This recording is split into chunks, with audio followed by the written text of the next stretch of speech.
చాలా తక్కువ ఉంది.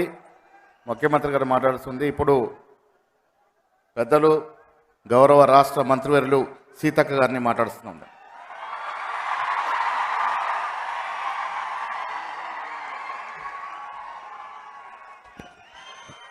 జోహార్ ఇంద్రవెల్లి అమరవీరులకు, జై కొమరం భీం.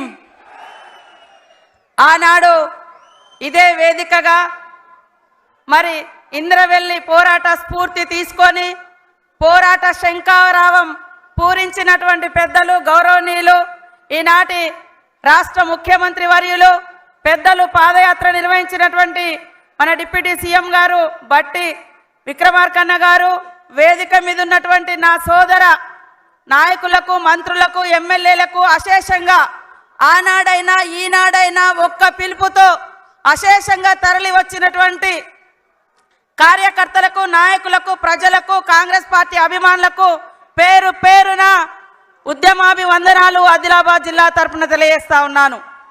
ఆ రోజు పోరాట స్ఫూర్తిని ఇక్కడనే మొదలు పెట్టుకొని రాష్ట్రమంతా పర్యటించడం జరిగింది.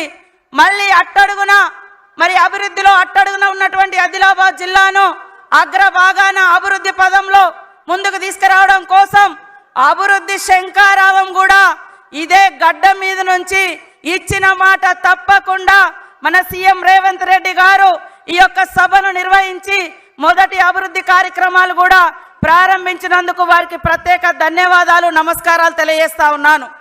ఈరోజు అనేక సమస్యలు, మంచినీళ్లు లేవు, రోడ్లు లేవు, అంగన్వాడీ లేవు, కరెంటు లేదు, అనేక సమస్యలతో కునారిల్లుతున్నటువంటి ఈ జిల్లాకు మరి మేమున్నామనే ఒక భరోసానిస్తూ కోట్లాది రూపాయలతో ఈరోజు అభివృద్ధి కార్యక్రమాలకు కూడా శంకుస్థాపన చేయడం జరిగింది.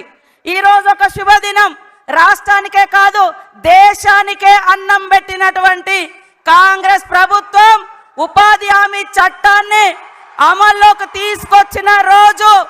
ఈ ఉపాధి హామీ చట్టం అమ్మ సోనియమ్మ గారు, మన్మోహన్ సింగ్ గారు మరి ఆ రోజు కాంగ్రెస్ ప్రభుత్వంలో ఉపాధి హామీ చట్టాన్ని అమల్లోకి తీసుకొచ్చి లక్షలాది మంది పేదలకు, కోట్లాది మంది పేదలకు కూడు గూడు దొరికే విధంగా ఇవాళ ఊళ్ళల్లో సీసీ రోడ్లైనా, శ్మశాన వాటికలైనా, క్రీడా ప్రాంగణాలైనా, రైతు వేదికలైనా మరి పేదలకు రోజు సంవత్సరంలో 100 రోజుల పనైనా కల్పించడానికి చట్టం తెచ్చినటువంటి సృష్టికర్తలు తెలంగాణ తల్లి సోనియమ్మ.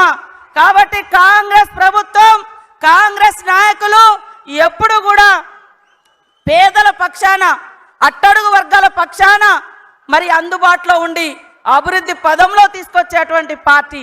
100 రోజుల ఉపాధి హామీ చట్టమే కాదు, అటవీ హక్కుల చట్టం కానీ, ఆహార భద్రత చట్టం కానీ, విద్యా హక్కు చట్టం కానీ, సమాచార హక్కు చట్టం కానీ అనేక హక్కులు కల్పించినటువంటి పార్టీ కాంగ్రెస్ పార్టీ. అంతిమంగా తెలంగాణ ఇచ్చిన పార్టీ కూడా కాంగ్రెస్ పార్టీ.